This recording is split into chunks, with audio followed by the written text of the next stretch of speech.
이런 식에서 이런 식으로 3주 만에 치료해드렸습니다. 저는 이 영상 하나로 여러분들이 안면마비에 대한 두려움에서 평생 벗어날 수 있게 할 자신 있습니다. 이 영상을 보시는 분들께 안면마비 회복될 수 있다는 마음의 자유를 드리겠습니다. 당신 말이 정답인 이유가 뭐예요? 라고 묻는 분들에게 제 소개를 짧게 해드리겠습니다. 저는 지난 8년간 안면질환 환자만 365일 보는 특화한의원에서 5만 1000건이 넘는 환자분들을 치료해드린 한의사 민예은입니다. 저는 막연한 희망 섞인 말이나 근거 없는 민간요법 대신 의학적, 한의학적 근거와 실제 사례를 기반으로 한 솔루션만을 제시해 왔습니다. 그 결과 8년이 지난 지금 이 사진과 같은 수많은 안면마비 환자분들을 도와드릴 수가 있었고, 양천구 목동에 있던 작게 시작했던 한의원에서 지금은 강남으로 이전해서 전국에 계신 환자분들과 해외에 있는 안면마비 환자분들까지 치료해드리고 있습니다.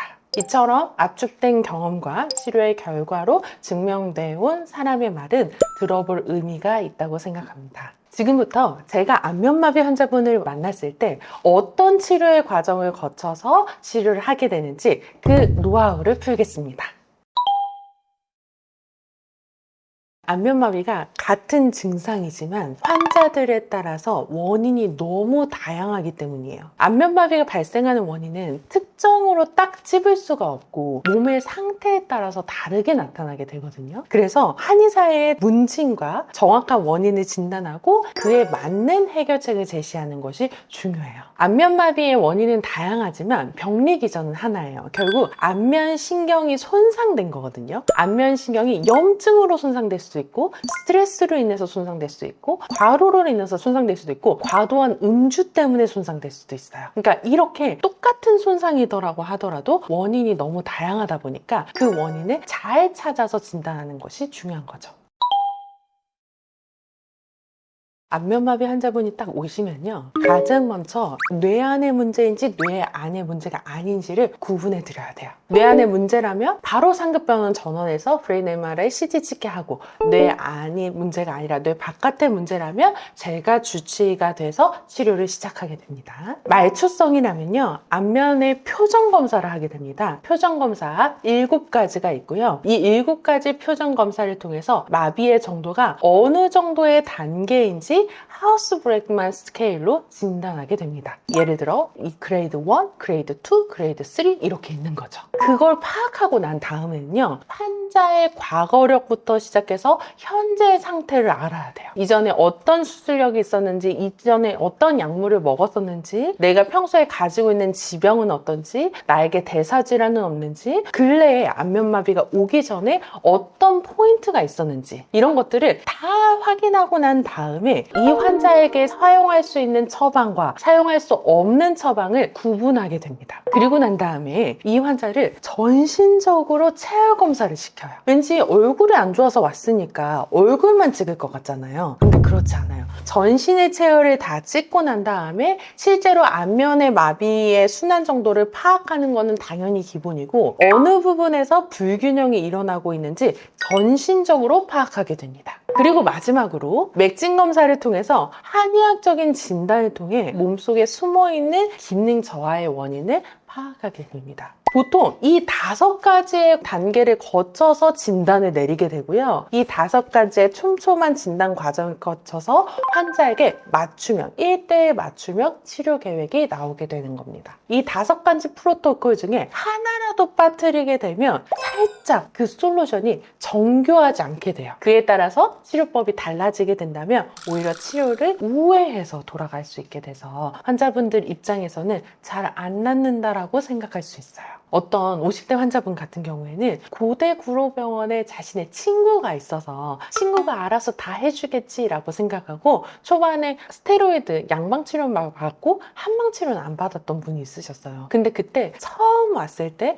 그게 치료가 되는데 3개월이나 걸렸다고 했습니다. 그런데 2번째 재발했을 때에는 심지어 같은 쪽에 오는 경우에는 예후가 좋지 않거든요. 그럼에도 불구하고 내가 저번에 3개월이나 고생했는데 한의원 가면 침도 놔주다던데 라는 얘기를 듣고 같이 치료받아서 7일 만에 완치된 케이스가 있었습니다. 그래서 지금부터는 이렇게 중요한 원인, 어떤 것들이 있는지에 대해서 말씀드리겠습니다. 첫 번째는 과로형 안면마비입니다. 이 환자분입니다. 너무 젊으시죠? 안면마비가 오기 사실 쉽지 않은데 이분 디자인 전공하셨거든요. 그래서 학교 과제가 얼마 남지 않은 거예요. 그래서 7일 밤을 새고 있다가 과로로 그 다음날 안면마비가 왔습니다. 과로로 오게 되는 경우에는 안면신경의 염증과 부종이 특히 산화 스트레스에서 엄청 많이 생겨요.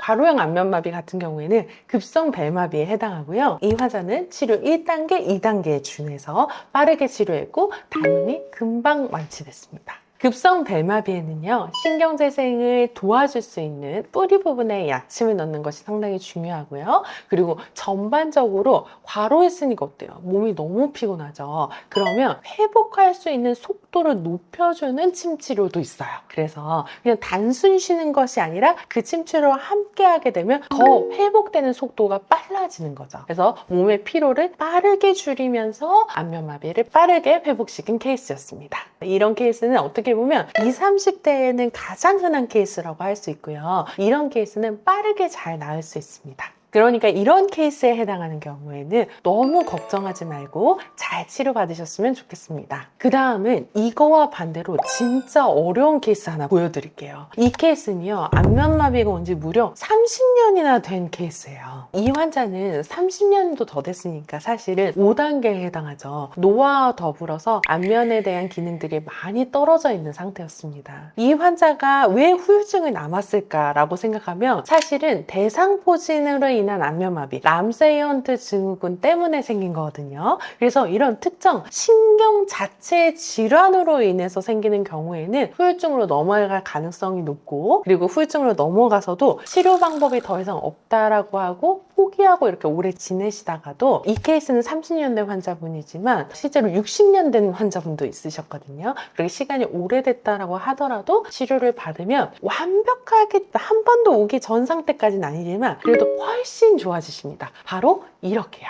만성기 환자분들의 핵심은 오랫동안 굳어있는 근육을, 각각의 근육이 서로 떡처럼 뭉쳐있거든요. 그 떡처럼 뭉쳐있는 그것을 도침으로 다 떼주고 풀어줘서 안면 근육이 조금 더 움직일 수 있도록 도와주고, 그 상태에서 매선을 활용해서 안면 근육의 결을 교정해주는 겁니다. 이 30년 된 40년 된 환자분들은 안면신경 자체가 재생되는 건 아니고요. 이제 일부 살아있는 안면신경의 기능을 살려주는 거라고 표현할 수 있어요. 그러니까 예를 들어서 예전에는 8,000개의 가지가 한 번에 하는 일을 내가 지금 회사에 불이 나서 2,000개 가지밖에 안 남은 거예요. 그럼 그 2,000개 가지가 원래는 요만큼만 일할 수 있어서 안면 근육이 잘 움직이지도 않고 내가 밥을 먹으려고 해도 좀 세고 눈도 잘 감기지 않고 이랬단 말이죠. 근데 이거를 잘 서로 인사이동시켜서 팀을 쪼개고 열심히 잘 이렇게 연결시키면 이 2,000개의 가지로도 그래도 6,000개, 7,000개의 가지가 실제 일하는 효과를 나타낼 수 있습니다.